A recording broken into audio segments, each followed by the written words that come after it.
आपकी एक short film थी बस स्टॉप, जिसमें राजेंद्र गुप्ता जी बहुत सुपर सीनियर एक्टर हैं। उनको लेके आपने वो कहानी पिरोई थी। उसके बारे में थोड़ा-सा ब्रीफ बताओ? फिल्म मेकर प्रोड्यूसर होता है, डायरेक्टर होता है, लेकिन उससे पहले उसको सबसे बड़ा ऑब्जर्वर होना पड़ता हुँ, है। आपको प्रोडक्शन हाउस है, कहानी आ गई, आपने डायरेक्ट कर दिया। अगर उस कहानी को आप अपनी ऑब्जर्वेशन से हुँ, कंस्ट्रक्ट करते हैं तो शायद आपका डायरेक्शन बहुत आसान हो जाता है। Undoubtedly. I am a student of film making. Hmm, मैंने तो अभी रिसेंटली कोरोना मेरे को जब हुआ उस वक्त मेरे दिमाग में आया कि मेरे को फिल्म बनानी चाहिए। वो एक शेयर ब्लेसिंग्स है मेरे पे कि मैं गिरीश कर्नाड साहब के साथ में कुछ वक्त रहा। शशि हुँ, कपूर रेखा की एक फिल्म है, उनके साथ में जब वो डायरेक्ट कर रहे थे रहा। तो बस स्टॉप के लिए क्या हुआ, एक ट्राइटन मॉल एक जगह है। हुँ, हुँ, तो ट्राइटन मॉल से एक सड़क जाती है इंडस्ट्रियल एरिया को और सीधी चली जाती है हुँ, कालवाड़ रोड हुँ, को। हुँ, उस कट पे वाइल गोइंग एंड कमिंग मैंने ऑब्जर्व किया कि एक डॉग हुँ, एक पोजीशन पे बैठा रहता है। उसके सिर का डायरेक्शन और back back side hmm, hmm, वो चेंज नहीं होती कभी। And he keeps looking here and there, here and there. Hmm, hmm, एक दो बार तो मैं आता जाता मैंने देखा, वो होगी कोई बात, हुँ, हुँ, कोइंसिडेंस होगा कि हुँ, जब हुँ, मैं निकलता हूँ तब वो आ जाता है। हाँ, एक दिन मैंने गाड़ी while coming back from Titan mall, मैंने हुँ, गाड़ी उसके पास रोकी हुँ, हुँ, और मैं उतर के उसके पास गया। I always carry biscuits hmm, and many things in my car. Hmm, तो हाथ में बिस्किट लेकर मैं उतरा। वो डॉग ने मेरे को नहीं देखा, वो तो इधर और उधर ही देख रहा था। हुँ, हुँ, मैं उसके पास थोड़ा सा बैठा। He was blind. ओके, उसके एक आंख थी, एक जगह होल था एक आंख पे। अच्छा, मतलब आप, हाँ, समझ गया एंड वो he was I old enough. Okay, बुजुर्ग भी था। तो इनिशियली मेरे को ये आया कि शायद बुजुर्ग है और थोड़ा सा डरावना दिखता है, आंख हुँ, हुँ, नहीं है एक उसकी, तो लोग उसको ध्यान नहीं देते। तो जब मैं बैठा हुआ था तभी एक रिक्शा वाला उसके मेरे पास से ओवरटेक किया, उसने रिक्शा आगे खड़े किया और वो वापस आया मेरे पास में। हुँ, आप क्या बात कर रहे हो इससे? मैंने कहा कोई बात नहीं कर रहा हूँ, मैं सोच रहा हूँ कि मैं रोज़ाना आते जाते इसको यहाँ देखता हूँ, हुँ, हुँ, ऐसी क्या बात है। उसने मेरे को जो कहानी बताई, हुँ, हुँ, वो कहानी ये थी कि साहब इसके साथ में इसका मास्टर वो वॉज अ बेगर। ओके, वो हमेशा इसके साथ में रहता था या दोनों एक दूसरे के साथ रहते थे। हुँ, वो जो खाता इसको खिलाता।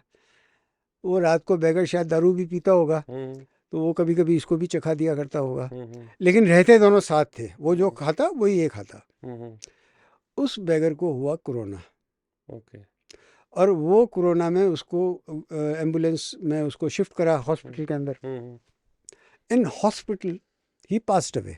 Okay, he is waiting for him. वो यहाँ बैठ के अपने मास्टर का इंतज़ार कर रहा है। कभी इस डायरेक्शन में देखता है, कभी उस डायरेक्शन में देखता है कि मेरा मास्टर आएगा। Hmm, hmm, I was touched. For what? Loyalty. Hmm, जो हम में नहीं है इतनी, हुँ, हुँ, लेकिन unfiltered love and dogs affection dogs and loyalty, hmm, it is there. और ऑल ऑफ सडन मैंने ये मानस बनाया कि ये मेरे को मेरी फिल्म का सब्जेक्ट मिल गया। हुँ, हुँ, उस सब्जेक्ट को लेकर I spoke to Rajendra Gupta ji. Hmm, is a such a wonderful artist, a veteran of this film industry in India. Everybody knows him. हुँ, मैंने गुप्ता जी को फ़ोन किया, मैं हुँ, गुप्ता साहब, I have a wonderful subject, hmm, I will construct a story. और inspiration मेरे को वो dog देकर गया है। हुँ, हुँ, आपको वो इनेक्ट करना है and that is my story. आप कभी उस बस स्टॉप को देखिएगा, हुँ, हुँ, आपको मालूम पड़े जो प्रेजेंट डे सोसाइटी है एल्डर्स की, वही वही सिचुएशन है सिचुएशन है। जो बस स्टॉप में राजेंद्र गुप्ता जी ने प्ले किया है। Hmm, it is a wonderful emotional story. Hmm, hmm, I think मैं 18-20 मिनट्स की एडिट की थी अपन नहीं, इट इज़ अ 28 मिनट्स की। 28 मिनट फिल्म। और मैंने इसका जब प्रीमियर किया प्रेस क्लब में, हुँ, हुँ, शायद आप नहीं थे उस प्रीमियर के अंदर, हुँ, हुँ, लेकिन जो वीआईपीज़ थे आई कुड सी, इधर से कुछ आंसू निकल रहे थे, जिनको कोई साड़ी के पल्लू से और कोई रुमाल से हुँ, हुँ, साफ करता हुआ मैंने देखा। दैट वाज माय अचीवमेंट, क्योंकि ये देख के मेरे भी आंसू आए कि लोगों को अप्रिशिएट करने के लिए एक सब्जेक्ट मिला। एक्टिंग मैं उनके बारे में कमेंट नहीं कर सकता, गुप्ता जी का एक रीटेक नहीं था उनका। हाँ, ये ग्रेट आर्टिस्ट है, he is gem of gem, wonderful artist. तो ये बस स्टॉप ऐसे ही मैं ऑब्जर्वेशन मेरा एक हिस्सा है ज़िंदगी का, बचपन से। मैंने कहा आपको कि मैं आई एम विदाउट सिबलिंग। तो मेरे फादर जब यूनाइटेड नेशंस में थे तो मैं और मेरी मदर इंडिया में ही थे। तो अकेलेपन का एहसास मेरे को मेरे उस बचपन में, I was probably in 3rd और 4th क्लास, कि माँ और बेटे दोनों बैठे हुए हैं and watching Diwali in others house. ऐसा नहीं था कि घर में खाने पीने का या कोई प्रॉब्लम था, बट वो जो एक सेलिब्रेशन का माहौल होता है घर के अंदर, that was missing. My father was in Spain, हम यहाँ थे, और उन दिनों टेलीफोन नहीं होते थे, मोबाइल उन दिनों आपको डायल करना पड़ता था, लाइटनिंग कॉल्स वगैरह, बहुत इवेंट्स है ऐसे। लेकिन मेरे को लगा सिर्फ और सिर्फ फिल्म मेकिंग ही एक माध्यम है, एक जरिया है जिससे आप कई चीज़ों को रूबरू कराते हो अपने दर्शक को। वो उसके लिए शायद कई बार अनजानी बात हो, लेकिन ये मेरा फ़र्ज़ है एज ए फिल्म मेकर कि मैं उसको बताऊं। I carry with me lots of such experiences and I am sure that Kantara जैसे जो ट्राइबल सीन मेरे दिमाग में फ्रेम एक बना हुआ है, बिल्कुल मैं उसको पर्दे पे उतारूंगा। तो आई थिंक ये स्टोरी काफ़ी इंस्पायरिंग, इसमें इंस्पिरेशन डेफिनेटली है। 2-3 जगह पे आपने अपनी पर्सनल लाइफ भी शेयर की। अभी मैं आपको एक चीज़ और बता रहा हूँ, मेरी अभी लेटेस्ट एक फिल्म थी मेरी लाजो सरपंच। हाँ, वो भी एक रियल स्टोरी पे ही बेस्ड है। हम कहते हैं अपने देश में बेटी बचाओ बेटी पढ़ाओ।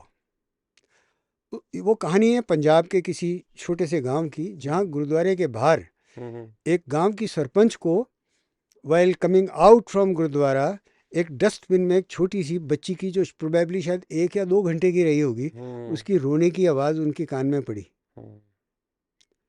सब्जेक्ट मिल गया। You were a good observer right from the बचपन। ये एक मतलब एक फिल्म मेकिंग के अंदर जो अल्फ़ाबेट्स है ना 26, उनमें से एक बड़ा इम्पोर्टेंट अल्फ़ाबेट है। You have to be a very keen observer. बिना ऑब्जर्वेशन के आपने इतना बड़ा मुकाम हासिल किया है, जबकि आपने कभी मेरे से शेयर किया था कि कोई किसी इंस्टीट्यूट में जाकर आपको एजुकेशन लेने की ज़रूरत नहीं पड़ी थी एडिटिंग की। वो टेक्नोलॉजी सामने आई। हाँ, कंप्यूटर्स ही नहीं थे। तो that made you from Amit Ojha to doctor Amit Ojha. So inspiration तो हम आपस में ही एक दूसरे से लेते हैं और वही चीज़ को आगे बढ़ाती है। आई थिंक लोगों को बहुत मज़ा आने वाला है, क्योंकि पैरानॉर्मल देखने वाले बहुत सारे हमारे ऑलरेडी इस चैनल के ऊपर हैं। वही सोच के मुझे लगा कि आपको बुलाऊं। कई किस्से बड़े ह्यूमरस है हमारी ज़िंदगी में, वो कभी और we will sit and I will share definitely lot many. Thank you so much sir, thank you. My pleasure always.